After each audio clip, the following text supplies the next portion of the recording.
Welcome back to Animal Crossing New Horizons. I'm Dear Darling. I shall see what's going on our lovely island of Fawnhallow today, where, as you can probably tell by today's episode title, we're going to be talking about Animal Well, and that's because I recorded, and actually I think the last episode's already been uploaded, right, on Friday, of Animal Well.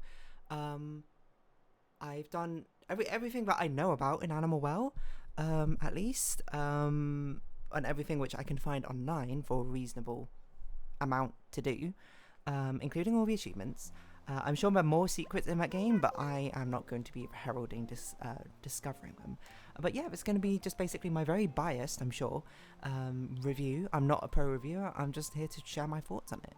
So I'll warn you before I get into any spoilers, but hello everyone, we're now in Fawnhallow. It's 12:42 PM on Sunday, July 20th, 2025. So, what do I think of Animal? Well, in general, I think it's a very, very good game, and I think it is basically the perfect game for you if you like the sort of puzzle Metroidvania sort of style. If you are someone who loves turning over every single bit of a map, every single detail to try and find, is there a puzzle there? Is there something which maybe a hint to something else? Is there something which I can do, or like break the system, etc., etc.? Animal Well might be your perfect game, I think. And how well do I fit into that category? I fit somewhat well into it, pretty well, I'd say, into that category. I mean, I like puzzles. I like sort of trying to put together sort of abstract dots and try and see a bit of bigger picture, see what I can do to break a system. I would say the part which doesn't fit me so well is I'm not so keen on like exploring every single little detail, turning the map over, that sort of thing, and poring over and trying to find things, but that's okay. Because, as I say, with a lot of these sort of puzzle games, you should basically engage with it in the way which you find most fun.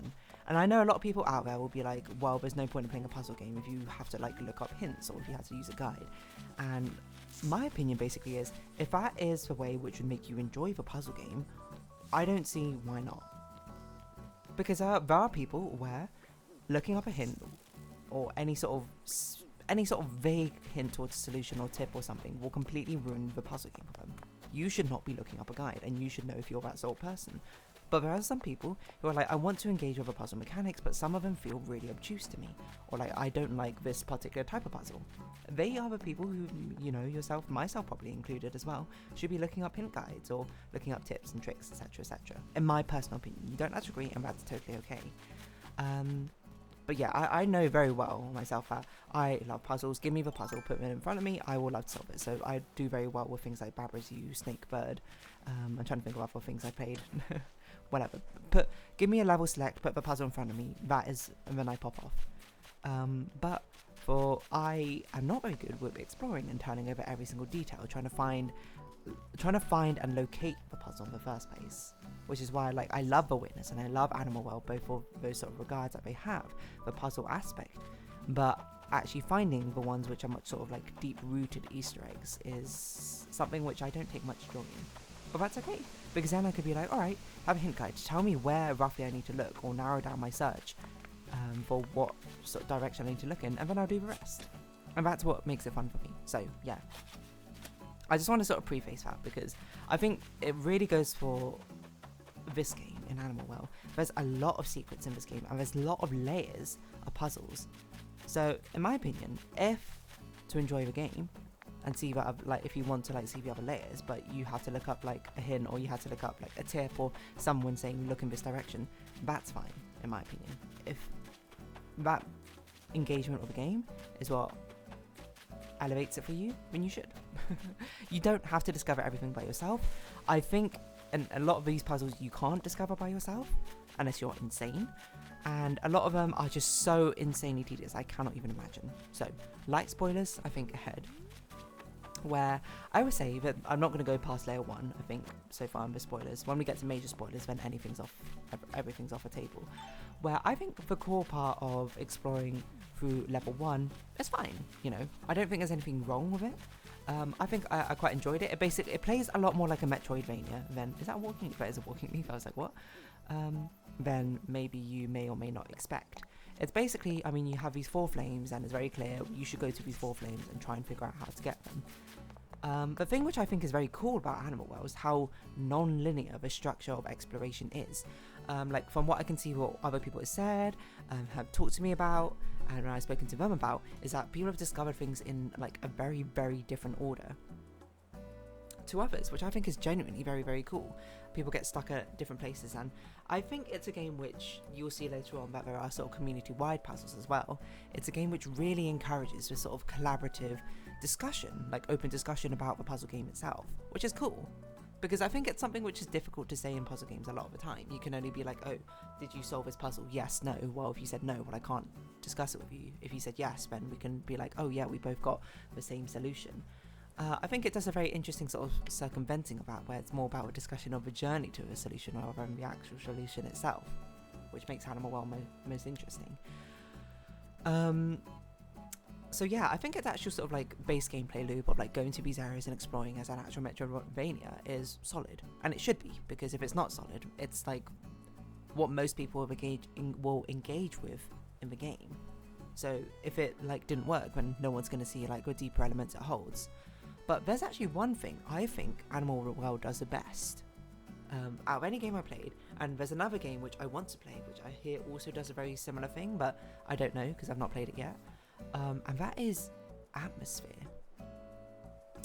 You might be surprised to hear it's not the puzzles necessarily. I think the puzzles are very, very good, but I think it has such a unique atmosphere of Animal World. It really puts you into the feeling of like you are basically just doing your best to survive in here.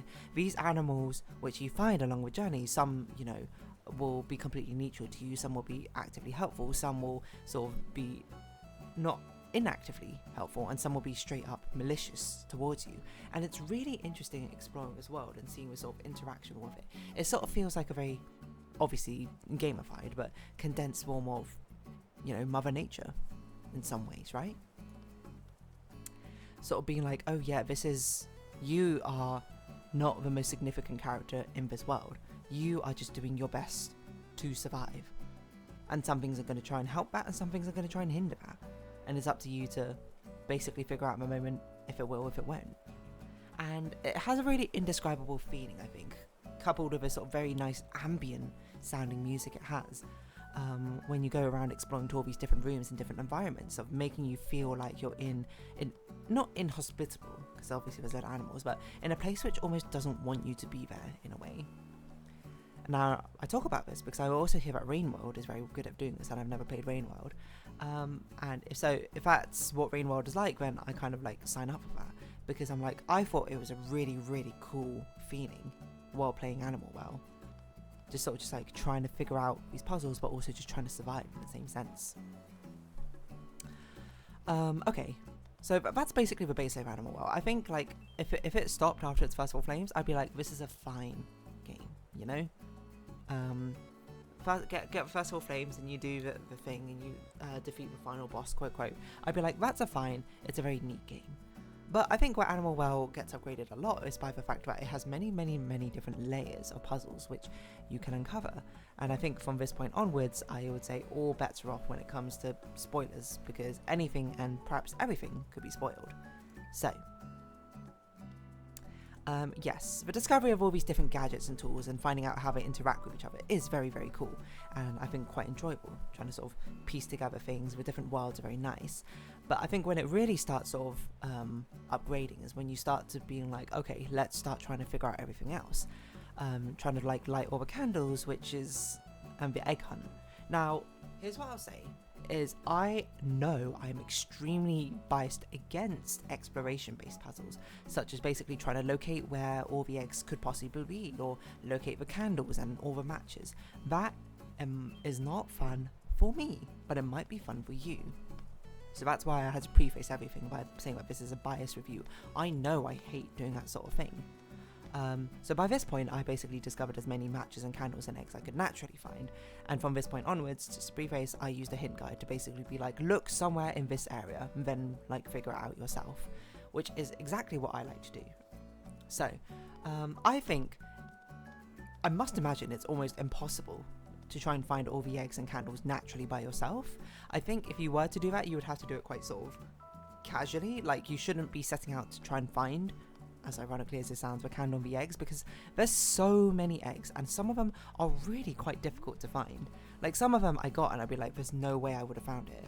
But I also think at the same time that maybe this is the sort of thing where it's like, oh, this game kind of feels like it's a community effort in a way. I don't know if it's intended for you to find all the eggs and the candles by yourself. I can't imagine so. But I can imagine it would be a thing where you're expected to be in a community trying to find them together. Because then you'd be like, oh, did you find this candle like over in this location? And I'd be like, no, I haven't looked at it. Did you find like the egg over here? And I'd be like, no, I didn't know that was a thing at all.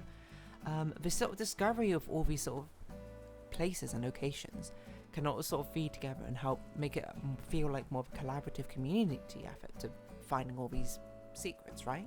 And I think that's really cool. To me, that sort of sells me on the game a lot more than actually trying to imagine yourself trying to individually find all these candles and eggs.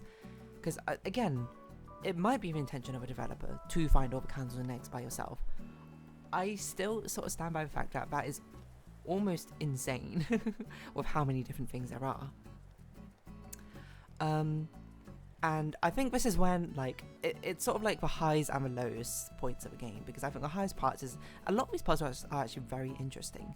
Like, I thought the cat puzzle was pretty cool, finding them. There's a lot of eggs, which I find very curious as well, and the discovery of eggs having a code is also very cool. There's a lot of, like, hidden codes about the place, where seeing them and being like, I know there's a puzzle here, is a lot of fun.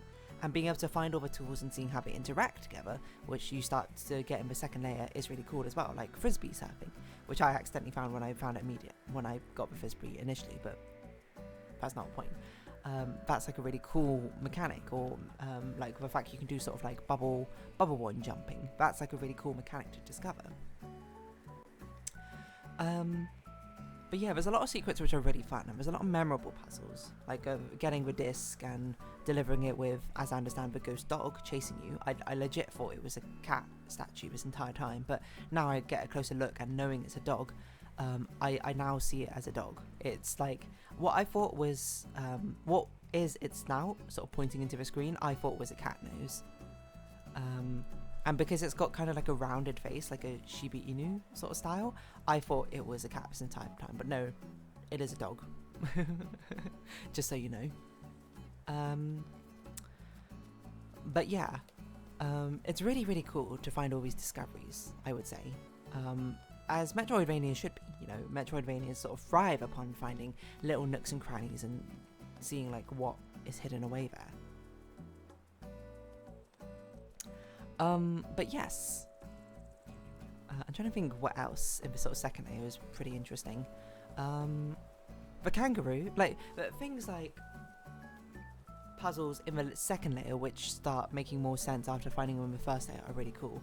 Like the kangaroo, walking into the area and just being absolutely ambushed and destroyed by a kangaroo, you know, startled me. I was like, what was that for?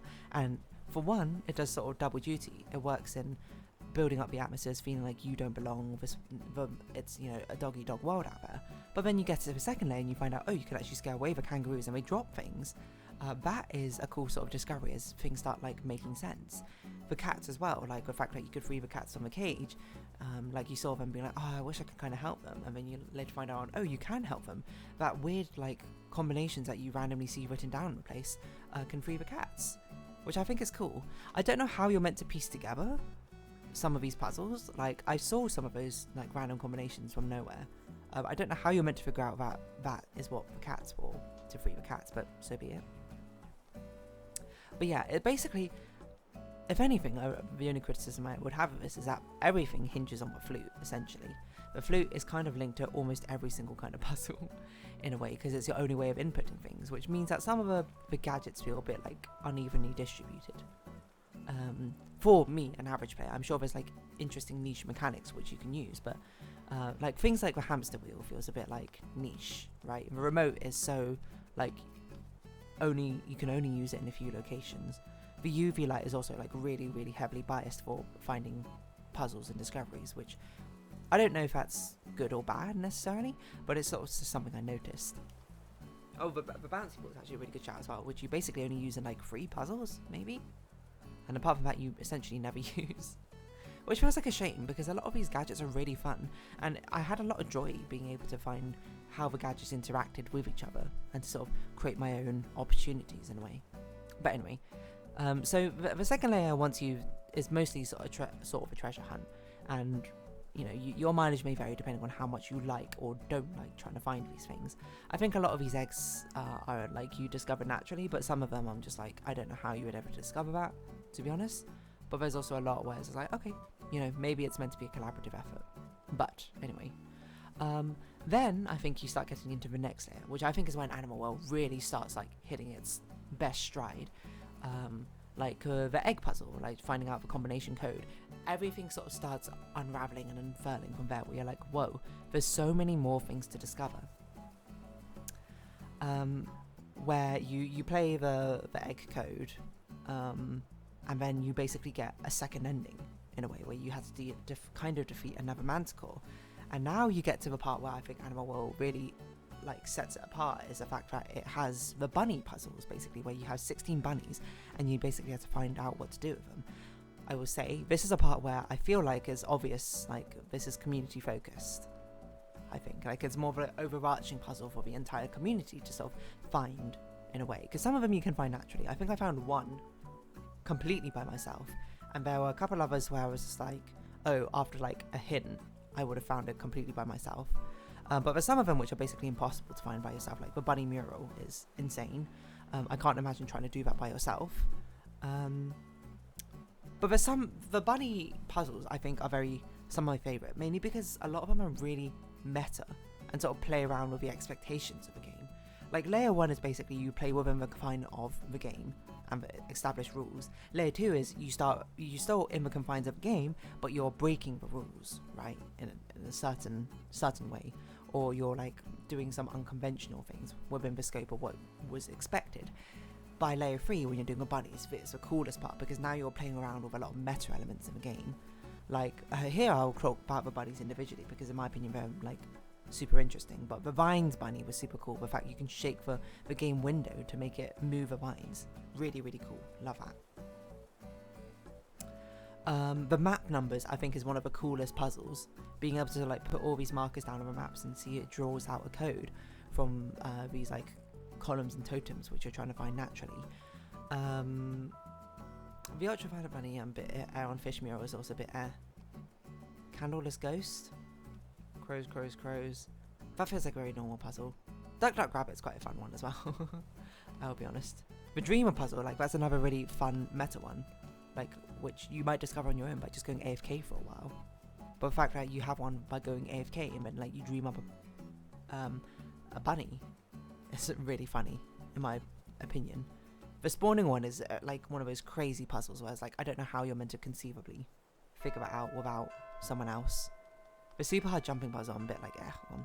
The TV rabbit I think is a very standard puzzle. Double bunny. Oh, the double bunny is a brilliant puzzle.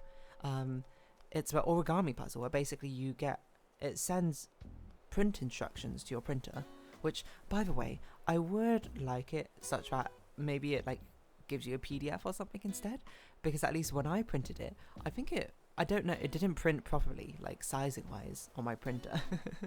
Like the scaling was wrong, so when I first built the bunny it didn't work, and I was like, okay, well now I need to print it out again using someone else's image.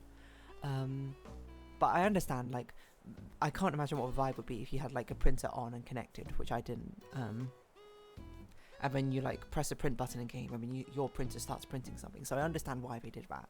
It just, I don't know, like for me personally, very tiny gripe, I love this bunny, it's my favourite bunny, but my very tiny gripe is the fact that the formatting didn't work, so when I assembled it, it didn't work essentially. But yeah, then we have the bunnies, and then I think it's very cool, the bunny numerology thing, and I'm a bit happy about this one, because this one I actually almost figured out by myself. But you take the bunnies, their ears are a combination, and then you go through like different directions of a map, essentially, in this other world which you're in, and then you get the ability to fly. And that's a thing which I think very much bugged me about the second layer, is navigation is really quite a nuisance. Like, I'm also glad I'm not alone in this, but I thought there would be some sort of power-up or mechanic which would allow you to bypass the glass windows at some point, which I think to me sounds like a great idea, because by the time where you're sort of like trying to egg hunt, trying to sort of travel around the map trying to find things, really the mobility options should be increased for you, because you've seen all these places before. I guess I understand it from a dev point that they want you to maybe take it slow and sort of pore over every detail, but from my perspective, it was basically a lot of sort of trudgery of having to go back, being like, oh, I want to try and test this thing out, but then I can't because now it takes forever to get back there. There's only so many teleport points after all, and there's only so many things you can do, but this is where I was like, I kind of wish we got the crystals a bit earlier, because it would be really nice to sort of zoom around the map a lot easier, but so be it.